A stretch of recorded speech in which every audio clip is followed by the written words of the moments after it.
So, hi students, my name is Ravidutt. Concepts with Ravidutt CWRD YouTube channel पे आपका स्वागत है। इस सेट के थ्रू हम सब्जेक्ट वर्ब अग्रीमेंट के 30+2 क्वेश्चंस करेंगे। ये सेट पास्ट 2 से 3 इयर्स के एग्जाम्स में आए हुए क्वेश्चंस को लेके बनाया गया है, जिसके थ्रू आपको नए नए रूल्स भी सीखने को मिलेंगे। साथ ही आपकी जो एग्जिस्टिंग नॉलेज है इस टॉपिक के रिगार्डिंग वो भी इन्हेंस होगी, स्ट्रॉन्ग होगी। तो इस सेट का हर एक क्वेश्चन बहुत इंपॉर्टेंट है, एक नया रूल है हर एक सवाल, तो बहुत ध्यान से आपको ये सेट सॉल्व करना है और मेरे द्वारा बताए गए आंसर से मैच करना है अपना आंसर। अगर आप इस सेट के अंदर आउट ऑफ 30 25 का स्कोर लेके आ पाए तो मैं ये दावे से कहता हूँ कि आपकी प्रिपरेशन जो है बहुत अच्छी है, यानी एक्सीलेंट कैटेगरी की प्रिपरेशन है आपकी। तो फ्रेंड्स, अगर आप CWRD पे फर्स्ट टाइम विजिट कर रहे हैं तो CWRD पे आपको इंग्लिश की ओवरऑल कवरेज मिलेगी, चाहे आप इंडिया में होने वाले किसी भी गवर्नमेंट लेवल के एग्जाम के लिए तैयारी कर रहे हैं। हर एक टॉपिक इंग्लिश का यहाँ पे कवर होगा।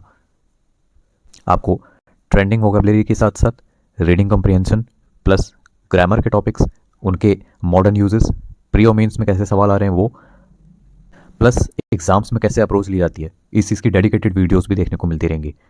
और साथ ही साथ ग्रामर के नए नए टॉपिक्स में आपको पढ़ाता भी रहूँगा बीच बीच में। तो अगर आपके फैमिली में या आपके फ्रेंड सर्कल में कोई भी किसी भी लेवल के कॉम्पिटिटिव एग्जाम की तैयारी कर रहे हैं तो उन तक CWRD चैनल को ज़रूर पहुंचाइएगा। अब हम चलते हैं सेट की तरफ। सो फ्रेंड्स, अगर आप सब्जेक्ट वर्ब अग्रीमेंट टॉपिक को मॉडर्न समय में प्री और मेंस एग्जाम्स में जो रिक्वायरमेंट है उस हिसाब से पढ़ना चाहते हैं तो आपके सामने एक वीडियो का थंबनेल है। इस वीडियो को आप रेफर कर सकते हैं, जो आपको मेरे चैनल पे मिल जाएगी। सब्जेक्ट वर्ब अग्रीमेंट टॉपिक है, उसकी प्लेलिस्ट बनाई हुई है, आपको वहाँ मिल जाएगी। आप थोड़ा स्क्रॉल कर सकते हैं नीचे तो आपको वहीं दिखेगी ये वीडियो। ये बहुत ही हेल्पफुल है, चाहे आप बिल्कुल ही बिगिनर हो आपके लिए भी फ़ायदेमंद है, या फिर अगर आप अच्छी नॉलेज रखते हैं इस टॉपिक की, then in that case also you will definitely see some benefit from this video. So now let's move ahead to our set and we start solving it. So हमारे पास है क्वेश्चन नंबर फर्स्ट इस समय। ये कह रहा है bread and butter dash 2 option हैं, माय फेवरेट ब्रेकफास्ट। तो देखो, जब हमने अपनी वीडियो करी थी उसमें तो एक चीज़ जाना था, एक रूल था उसमें कि कोई भी ऐसी 2 चीज़ें जो एक पेयर में कंज्यूम होती हैं या एक पेयर में यूज़ करी जाती हैं या उनकी सर्विस हम लेते हैं एक पेयर में, तो उनको हमेशा ही सिंगुलर वर्ब या सिंगुलर हेल्पिंग वर्ब दिया जाता है। तो इस क्वेश्चन का आंसर तो हमारा ईज हो गया, सिंपल था।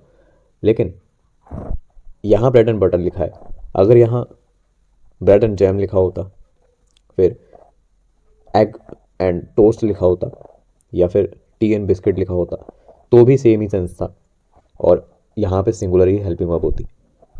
लेकिन करंटली जो एग्ज़ाम में पूछे जा रहे हैं वो ये ब्रेड एंड बटर नहीं है, ये बहुत पहले के क्वेश्चन हैं। हाँ, इसको पढ़ते समय एग्जाम्पल के लिए हम समझ लेते हैं। तो रिसेंट ट्रेंड्स में जो नए वर्ड्स आ रहे हैं वो मैं आपको लिखवा देता हूँ। तो ये जो 3 वर्ड्स अभी आप देख रहे हैं ये बेहद ही ज़्यादा नए हैं और यही पूछे जा रहे हैं। पहला क्या है, लॉ एंड ऑर्डर, ठीक है। दूसरा है ट्रायल एंड एरर और तीसरा है हॉर्स एंड कैरेज। देखो, हॉर्स एंड कैरेज चल रहा था लेकिन इसका यूज़ हो रहा है एग्जाम्स में, तो इसलिए मैंने इसको भी यहाँ पे बताया। अभी इन तीनों का क्या करना है, आपको याद करना है। इनमें से कोई सा भी आ सकता है एग्ज़ाम में। ये 2 जो है मैंने अभी जो प्रीवियस ईयर का था किसका, SSC CPO का, और उसमें आ गया तो समझ लो CHSL और CGL में भी इसके चांस होंगे। और एक एग्ज़ाम में दिखता है SSC के किसी में, तो यह श्योरिटी है कि किसी ना किसी में वापस घूम फिर के क्वेश्चन आने वाला है। तो law and order, trial and error, ये क्वेश्चन कर लेना अच्छे से। अब हम चलते हैं क्वेश्चन सेकंड पर। सो अभी हमारे पास क्वेश्चन नंबर सेकंड, ये कह रहा है the United States dash is are a powerful country. तो देखो, यूनाइटेड स्टेट्स लिखा है यहाँ पे। अब कई लोग सोचेंगे स्टेट्स आ गया इसके पीछे तो ये तो प्लूरल हो गया, स्टेट्स लिखा है ना यहाँ पे, और वो यहाँ पे आर को करेक्ट कर देंगे सोच के, but they will lose their marks here. So how to take approach on this question. देखो, यूनाइटेड स्टेट्स जो है वो नॉर्थ अमेरिका में पड़ने वाली कंट्री है, जो कि 50 इंडिपेंडेंट स्टेट्स का एक ग्रुप है, ठीक है। तो वो ग्रुप जो है एक कलेक्शन को शो कर रहा है, यानी यूनियन ऑफ सिटी को शो कर रहा है। तो ऐसे केस में इसको एक सिंगल एंटिटी ही मानोगे, ये नहीं कि सब अलग अलग है, कुछ अलग है। इसलिए इसको हम सिंगुलर वर्ब या सिंगुलर हेल्पिंग वर्ब देते हैं, तो हमारे यहाँ पे इज सही हो जाएगा। अब यहाँ तो हमने यूनाइटेड स्टेट्स देखा है, क्वेश्चंस में कई बार द नीदरलैंड्स लिखा होता है, द फिलीपींस लिखा होता है, तो कंट्रीज़ के नेम के पीछे जो उनको कभी वो मत समझना कि ये प्लूरल है। The names of countries will always take a singular verb और singular helping verb. This rule also we have discussed in the video. Now let's see question number third. So question number third is saying measles dash is are a contagious disease. तो देखो, चाहे disease कोई सी भी लिखी हो, बस एक disease होनी चाहिए, उनका जो होता है वर्ब उसके पीछे वो हमेशा ही सिंगुलर रहेगी। डिजीज़ के नेम्स भले ही प्लूरल से एंड होते हुए दिखें, इनके पीछे SOES लिखा हो, लेकिन कंसिडर ये सिंगुलर ही करे जाते हैं, प्लूरल मत करना इन्हें। अब ऐसे मीजल्स लिखा है, रेबीज़ भी लिखा हो सकता है, एड्स भी लिखा हो सकता है, अलग अलग डिजीज़ हो सकती हैं जिनके पीछे एस लगाओ, या आर्थराइटिस भी हो सकता है, कुछ भी हो सकता है। तो डिजीज़ के नेम्स के पीछे हमेशा ही सिंगुलर जो है हेल्पिंग वर्ब या वर्ब रहती है। क्वेश्चन नंबर फोर्थ है अब। सो क्वेश्चन फोर्थ क्या कह रहा है, the scissors dash is are on the table. तो हमने रूल्स में जाना है कि सीजर्स जो है ये एक ऐसा उपकरण है जिसके दो हिस्से हैं, दो पार्ट्स हैं। मतलब कैसे, इसके आगे हमने देखे दो आर्म्स हैं, इसके निकले होते हैं शार्प से। तो ऐसे ही कोई भी उपकरण हो या कोई भी वस्तु हो जिसके दो डिविजन्स हों, यानी दो हिस्से ऐसे हों, जैसे पैंट्स होती हैं, फिर आप देखते हो प्लायर्स होता है, फिर गॉगल्स हो गए, ग्लासेस, ठीक है। ऐसी कई सारी चीज़ें जिनके दो पार्ट्स होते हैं ऐसे, ठीक, उनको हम प्लूरल हेल्पिंग वर्ब से या प्लूरल वर्ब के साथ फॉलो करवाते हैं। तो अब क्योंकि यहाँ पे सीजर्स आया है तो हमारा आंसर क्या होता है, आर हो जाता है यहाँ पे। अब कोई ये भी सोच सकता था कि यहाँ पे सीजर्स है, ये तो एक ही चीज़ है ना, तो ये तो सिंगुलर हुई, लेकिन नहीं, रूल ऐसा कहता है। अब है हमारे पास question number fifth, the list of students dash was were displayed on the notice board.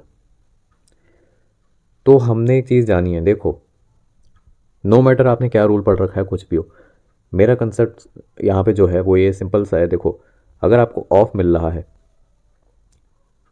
और लिखा हो अ बुके ऑफ, ठीक है, a pair of, a set of, a herd of, कुछ भी लिखा हो, जैसे यहाँ लिस्ट ऑफ ही आ गया, ऑफ अगर दिख रहा है तो इसके बाद जो लिखा है उसको टोटली इग्नोर कर दो, ठीक।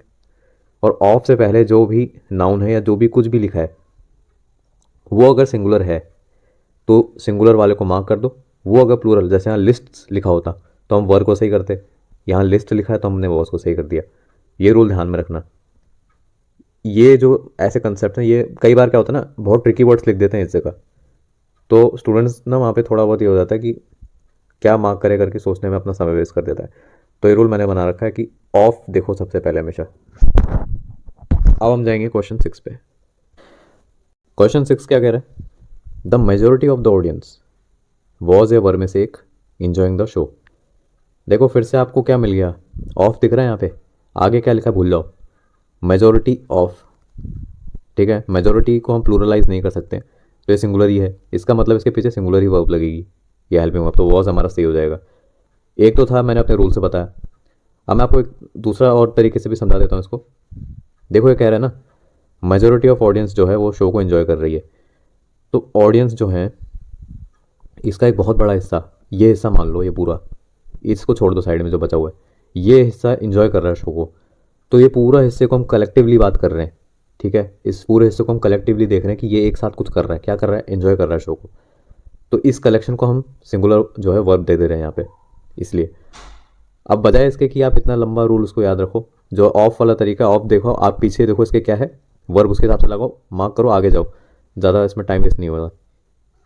अब है क्वेश्चन नंबर 7 हमारे पास, ये कह रहा है neither of the solutions dash work या वर्क्स इफेक्टिवली। तो देखो नीदर जो है हमने वीडियो में डिस्कस किया है कि ये उन कुछ वर्ड्स में से है जिनके पीछे हमेशा ही सिंगुलर वर्ब जो है फॉलो होती है। तो नीदर है, ईदर है, ईच, एवरी, ऐसे बहुत सारे वर्ड्स हैं, वो हमने वहाँ डिस्कस कर रखे हैं अच्छे से। तो इनके साथ चाहे पीछे कुछ भी लिखा हो उसको भूल जाओ बिल्कुल। ईदर, नीदर, ईच, एवरी जो ये वर्ड्स हैं इनके साथ हमेशा ही सिंगुलर वर्ब या सिंगुलर हेल्पिंग वर्ब जाती है, तो यहाँ वर्ब थी तो हमने सिंगुलर वर्ब पे मार्क कर दिया। अब हम चलते हैं क्वेश्चन 8 पे। क्वेश्चन 8 था हमारे पास, वेयर डैश माई बुक्स। तो देखो ये किताबें जो हैं, किताबें, पता चल रहा है ना, मैं बुक्स है, बुक्स के बारे में पूछ रहा है, इसकी बुक्स कहाँ है, तो आर यहाँ पे करेक्ट होगा क्योंकि बुक्स हमारा प्लूरल है, मेन सब्जेक्ट हमारा बुक्स है इस सेंटेंस में, और अगर ये प्लूरल है तो वो भी प्लूरल जाएगी। सिंपल बेसिक रूल होता है कि अब अगर तुम्हारा सब्जेक्ट जो है वो प्लूरल है तो तुम्हारी वर्ब जो है वो भी प्लूरल होगी। सब्जेक्ट अगर सिंगुलर है तो वर्ब जो है वो भी सिंगुलर होगी। ये बेसिक रूल है। अब चलते हैं 9 पे। क्वेश्चन 9 क्या कह रहा है, there dash is are 3 options to choose from. तो देखो ये खुद ही दिखा रहा है, क्वेश्चन ही अपना आंसर बता रहा है कि देखो 3 ऑप्शन है ना इसके पास चूज़ करने के लिए। एक होता है तो हमेशा सिंगुलर बोलते हैं हम, एक से ज़्यादा, चाहे 2 हो चाहे 2 प्लस कितना भी हो, 2 से ऊपर, 3 है ना यहाँ पे। तो अगर 3 ऑप्शन हैं तो ऑब्वियसली ये प्लूरल है, तो हम आर को करेक्ट कर देंगे यहाँ पे। यानी इसके पास 3 ऑप्शन हैं सेलेक्ट करने के लिए, कुछ चूज़ करने के लिए उसमें से, तो हैं बोला ना हमने, तो आर हो गया हमारा। अब चलते हैं क्वेश्चन 10 पे। अब क्वेश्चन 10 है, the condition of the old buildings dash is are very poor. अब फिर से आप एक चीज़ नोटिस करो, कंडीशन ऑफ दिख गया आपको, ऑफ आ रहा है नज़र, तो इसीलिए ये रूल मैंने बनाया है कि जहाँ भी ऑफ दिखे ना, ये जो फॉर्मेशन होता है ये स्टूडेंट्स को बुरी तरह मारता है एग्ज़ाम में, बहुत बुरी तरह से उसके जो है नंबर्स कटते हैं, क्योंकि वो ये इस जगह पे जो है कंफ्यूज हो जाता है कि क्या करें, क्या लें हम सब्जेक्ट, क्या चुनें, किसके हिसाब से वर्ब दें। इसमें इंसान अपने आराम से, मैं ऑनेस्टली बोलूँ तो 15 से 20 सेकंड तो ये सोचने में वेस्ट कर देता है कि यहाँ पे भरेंगे क्या, किसके हिसाब से वर्ब आ रही है, सब्जेक्ट ही नहीं पहचान पाते स्टूडेंट्स। तो इतना सब झमेला करना क्यों है, जब हम सीधे ये ट्रिक देखते हैं कि देखो ऑफ दिख रहा है ना, हमें ऑफ के पीछे कुछ भी है, अगर आप उसको प्लूरल कर सकते हो, यानी वो प्लूरल में दिखाए, तो यहाँ पे प्लूरल हेल्पिंग वर्ब या वर्ब हो जाएगी सही। बट कंडीशन लिखा है, कंडीशंस नहीं कर सकते हम इसको, तो सिंगुलर है तो सिंगुलर ही ले लेंगे, इज हमारा सही हो जाएगा। सिंपल, बस इतना सा याद रखना है आपको, अगर इसके पीछे वाला सिंगुलर है तो सिंगुलर, इसके पीछे प्लूरल है तो प्लूरल, बस। तो अब हम चलते हैं किस पे, क्वेश्चन नंबर 11 की तरफ। So up next we have question number 11। ये कह रहा है more than one student dash has have failed the test. तो देखो more than one student, question ही आंसर दे रहा है हमें कि एक से तो ज़्यादा है ना, एक से ज़्यादा है, कितने भी हो सकते हैं बट एक से ज़्यादा है। तो एक होता तो हम सिंगुलर कहते हैं, एक से चाहे ज़्यादा हो, 2 या 2 से ऊपर हो, कितने भी, हमेशा प्लूरल ही हमारा जो है वर्ब इसका सिलेक्शन होगा। तो हमारा आंसर हुआ हैव। आप चलते हैं क्वेश्चन नंबर 12 पे। अब है क्वेश्चन नंबर 12। ये वन ऑफ द ट्रिकीस्ट कंसेप्ट्स के ऊपर बेस्ड क्वेश्चन है कि देखो many students along with their teacher dash is या आर ऑफ ए पार्टिसिपेटिंग। तो देखो अलॉन्ग विद एक हमने वर्ड पढ़ रखा है अपने रूल्स में, इसी तरह विद होता है, टुगेदर विद होता है, अलॉन्ग विद होता है, कई सारे और वर्ड्स होते हैं हमने वहाँ देखे। तो इनका फंडा क्या कहता है, देखो अगर इनको ये आपको देख रहे हैं क्वेश्चन में, तो एक सब्जेक्ट इनके आगे होना चाहिए, होगा हमेशा, और एक होगा इनके पीछे। अब वर्ब किसको देख के डिसाइड करते हैं, हमेशा जो आगे वाला सब्जेक्ट होता है, इन वर्ड्स के साथ हमेशा उसको देखो कि अगर ये सिंगुलर है तो पीछे सिंगुलर, ये प्लूरल है तो वर्ब प्लूरल, ऐसा होता है। तो मैनी स्टूडेंट्स तो खुद ही हमें दिख रहा है प्लूरल है, तो हमारा आर जो है करेक्ट आंसर हो जाएगा। तो इस स्ट्रक्चर की अच्छे से प्रैक्टिस कर लेना अलॉन्ग विद वाले की। अब हम चलते हैं क्वेश्चन नंबर 13 की तरफ। तो क्वेश्चन 13 क्या कह रहा है, each of the workers dash has have receive there salary. तो हमने पीछे अभी नीदर वाले क्वेश्चन में एक रूल जाना था कि ईदर हो, नीदर हो, ईच, एवरी, इनसे अगर आपको सेंटेंस स्टार्ट होता हुआ दिख रहा है तो पीछे क्या लिखा है कुछ मत देखो, वर्ब या हेल्पिंग वर्ब जो भी आएगी वो सिंगुलर ही होगी, तो हैज़ हमारा करेक्ट आंसर है। सो अभी आया है क्वेश्चन नंबर 14। ये बहुत ही इंपॉर्टेंट कंसेप्ट आपको बताएगा इस क्वेश्चन के थ्रू। देखो the police force dash is are well trained. मैंने जब आपको रूल्स कराए थे उस वीडियो में तो एक चीज़ बताई थी कि पुलिस जो वर्ड होता है इसके पीछे प्लूरल ही वर्ब, प्लूरल ही हेल्पिंग वर्ब लगती है, ठीक है, बिल्कुल सही रूल है। फिर हमने जब पिछला सेट करा था उसमें भी मैंने आपको एक क्वेश्चन करवाया था जिसमें पुलिस के पीछे हमने आर या हैव ऐसे कुछ देखा था, प्लूरल हेल्पिंग वर्ब लगाई थी। तो एक एक्सेप्शन अब मैं आपको बताता हूँ उस चीज़ की, जो कि मैंने इस सेट के लिए रखी थी कि पुलिस जो है अगर ये वर्ड अकेला आ रहा है, इसके पीछे कुछ नहीं लगा, जैसे यहाँ फोर्स लिखा है, ये ना होता तो ही ये प्लूरल होता है, ठीक है। जैसे ही इसके पीछे फोर्स लग गया, डिपार्टमेंट लग गया, या इसके आगे किसी स्टेट का नाम आ जाए, जैसे केरला पुलिस हो गया, या फिर पंजाब पुलिस हो गया, या हरियाणा पुलिस हो गया, कुछ भी, तो हमेशा ही सिंगुलर वर्ब या सिंगुलर हेल्पिंग वर्ब का यूज़ होता है इसके आगे। और ये एक्सेप्शन जिसको नहीं पता होता वो हमेशा एग्जाम में रूल इसके चक्कर में अपने नंबर खोता है, और मोस्टली को पता भी नहीं होता ये। वो क्या सोचते हैं, जो छोटा सा कहीं उन्होंने देखा होता है कि पुलिस है, मोटा मोटा पढ़ रखा होता है, तो पुलिस को सही करते हैं, आगे चल जाते हैं, प्लूरल लगा देते हैं, बट गलत होता है। तो इस रूल को बहुत अच्छे से करना है क्योंकि ये ट्रेंडिंग है काफ़ी ज़्यादा। आप चलते हैं क्वेश्चन 15 पे। अगला है क्वेश्चन 15। क्वेश्चन 15 जो है ये इतना इम्पॉर्टेंट है, इतना ज़्यादा इम्पॉर्टेंट क्वेश्चन है कि कोई हद नहीं है। इसके ज़रिए मैं आपको नन बट का कंसेप्ट बताऊंगा। ये जो नन बट लिखा है ना, ये रिसेंटली आ गया है, ठीक है, एग्ज़ाम में काफ़ी आ रहा है नन बट। तो अगर नन बट के पीछे सिंगुलर लिखा है सब्जेक्ट, ठीक है, तो वो वर्ब रहेगी सिंगुलर। बट अगर नन बट के पीछे लिखा हो प्लूरल तो वर्ब रहती है हमेशा प्लूरल। ये नन बट के चक्कर में बहुत सारे स्टूडेंट्स कंफ्यूज होते हैं। देखो यहाँ तो लिखा है द ब्रेव, ठीक है, मतलब कि ब्रेव के पीछे अगर द आ जाए इसका मतलब कि सारे ब्रेव लोग एक साथ कलेक्टिवली बात करी जा रही है इनकी, तो हमने सिंगुलर ले लिया, ठीक। लेकिन नन बट लगाना इसके आगे, तो मैं आपको नन बट का रूल इसके साथ बता रहा हूँ।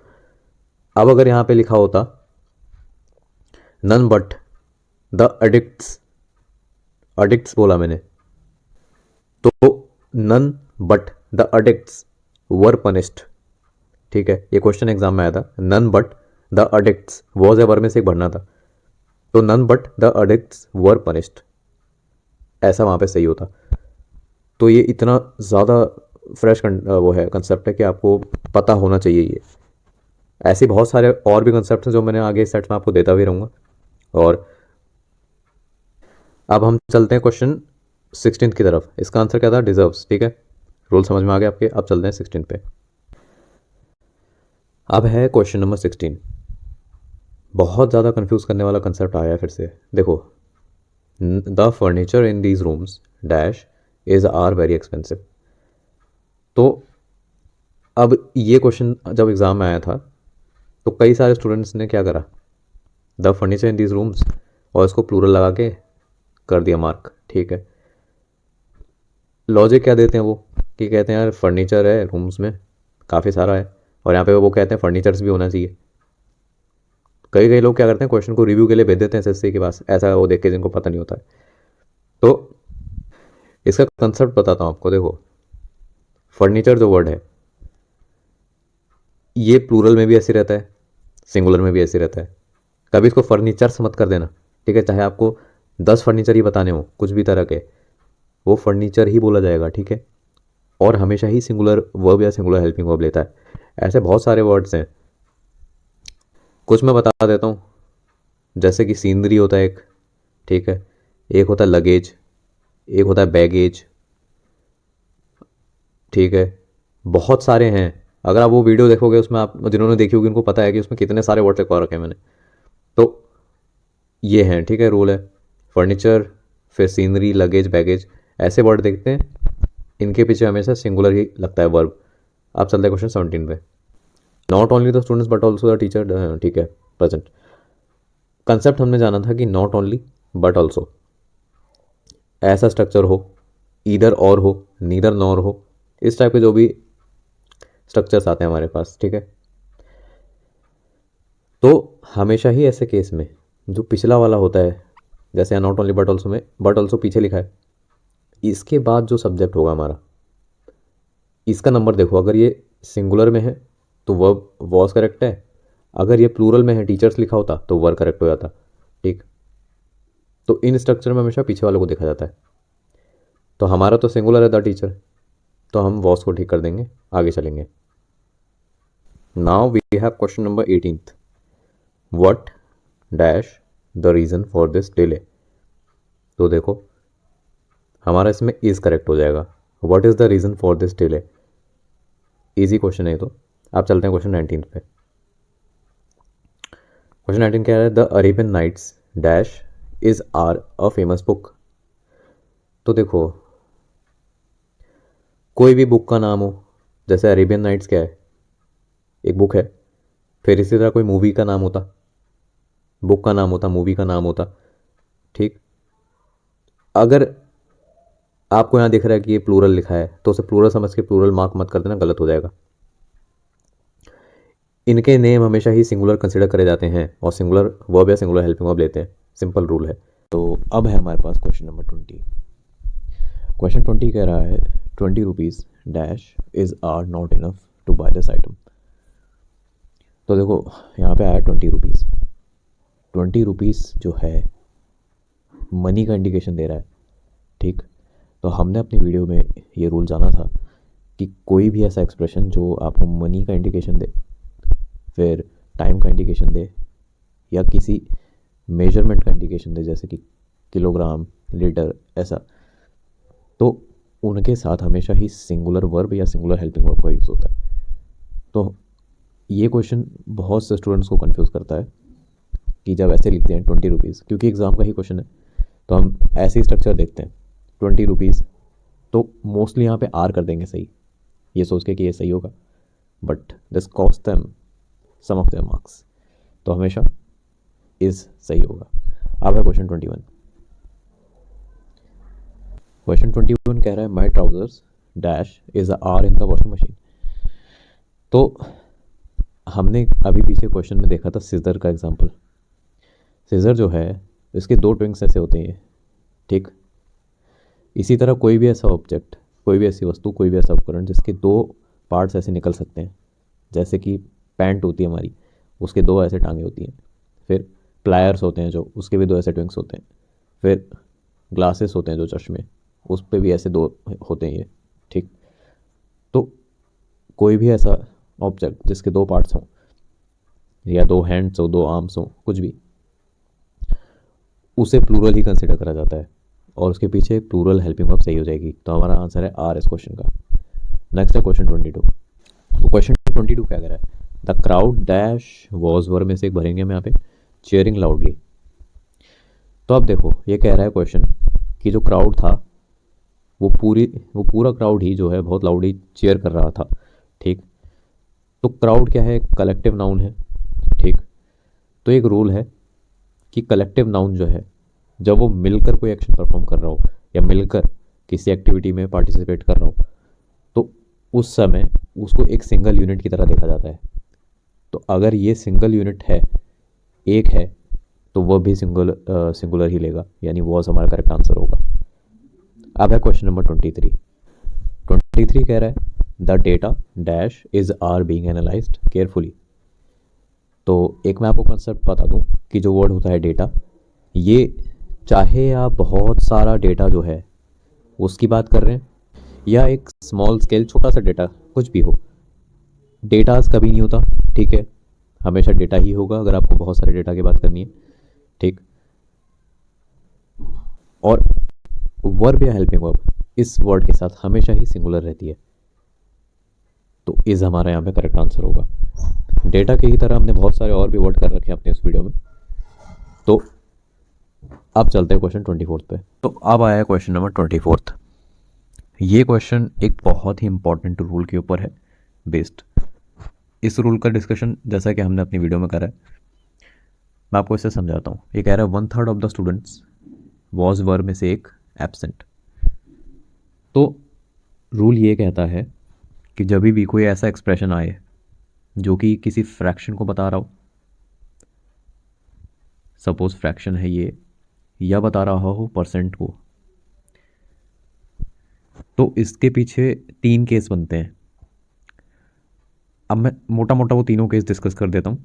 देखो, अगर फ्रैक्शन और परसेंट दिखाने वाले वर्ड के पीछे आपको प्लूरल काउंटेबल नाउन दिखे, जैसे कि यहाँ स्टूडेंट्स आया, तो वर्ब जो होगी वो भी प्लूरल ही लेंगे, ठीक। दूसरा केस है अगर इनके पीछे आपको अनकाउंटेबल नाउन दिखता है, ठीक, तो जैसे वाटर, एयर, इस टाइप का, तो वर्ब जो होगी वो सिंगुलर ही होगी, चाहे हेल्पिंग हो चाहे वर्ब।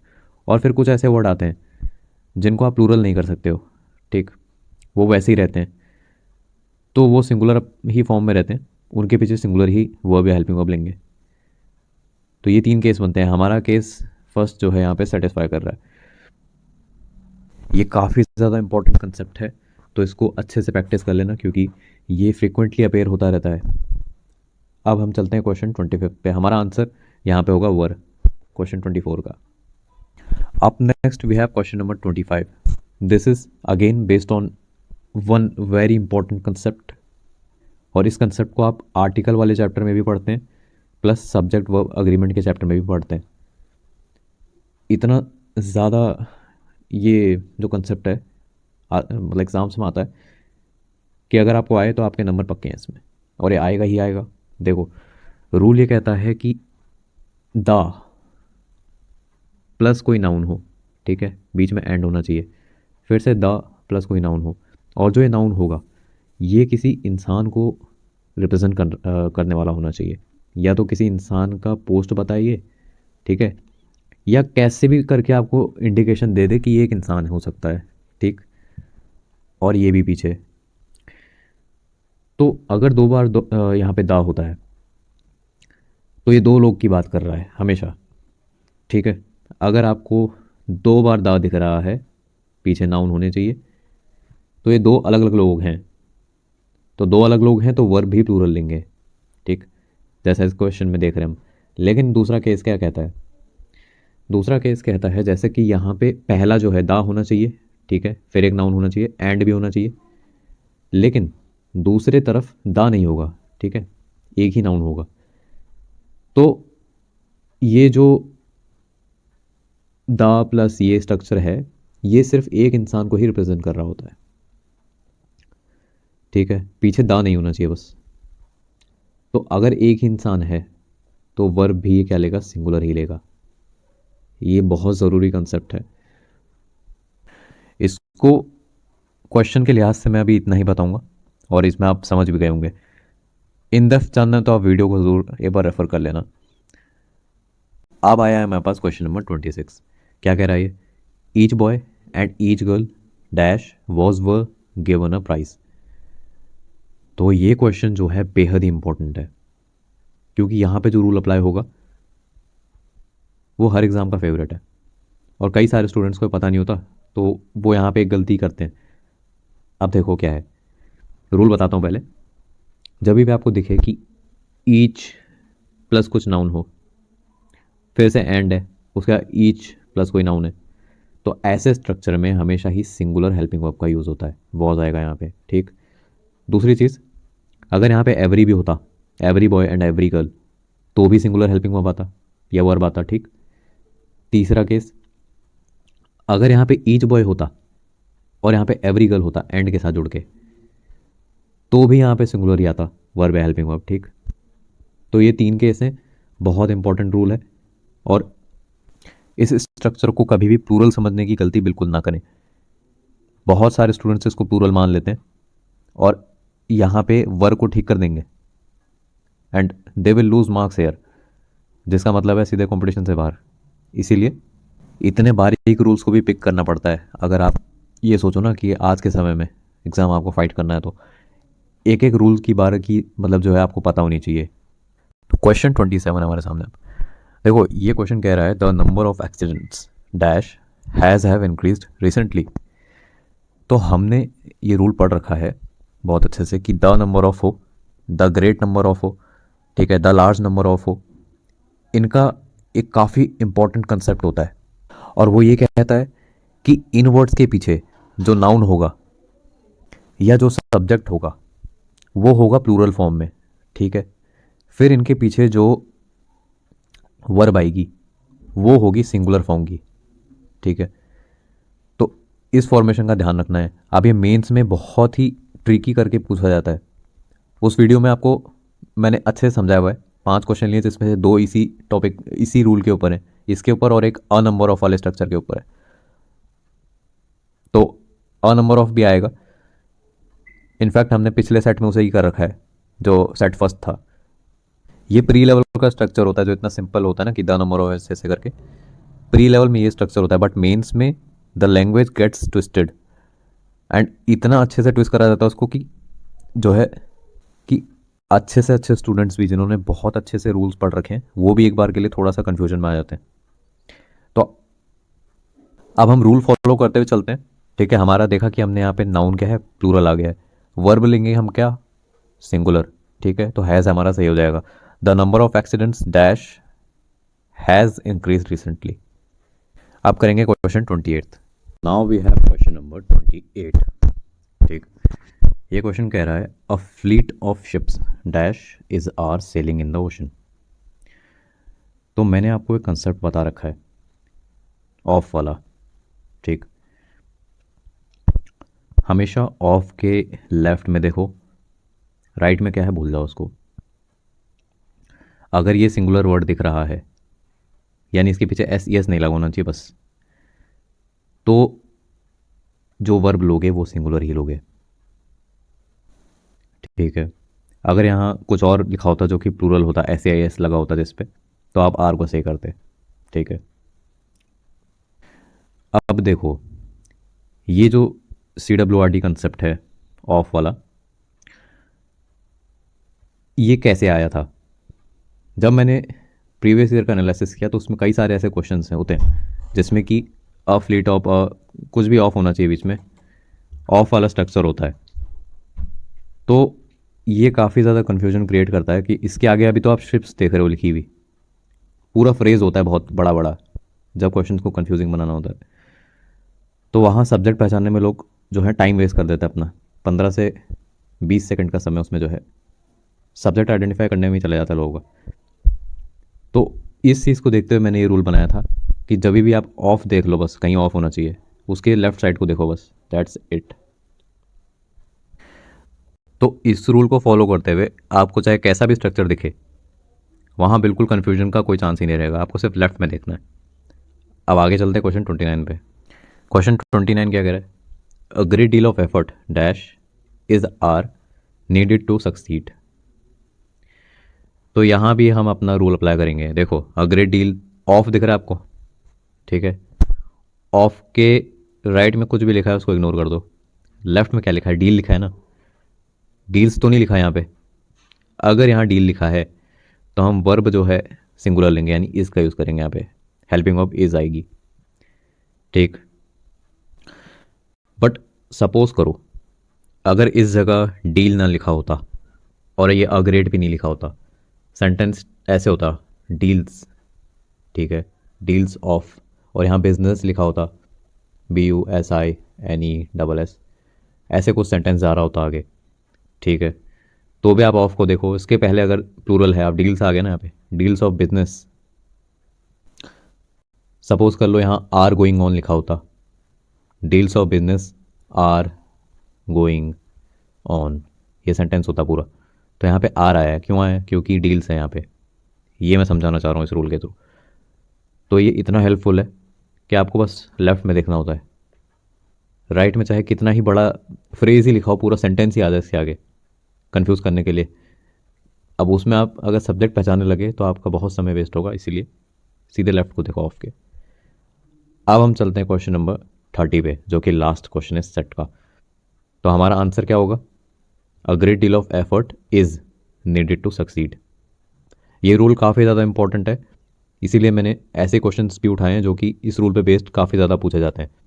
तो इन क्वेश्चंस को अच्छे से प्रैक्टिस कर लेना, ये रिपीटेड क्वेश्चंस हैं, बहुत ज़्यादा रिपीट होते हैं।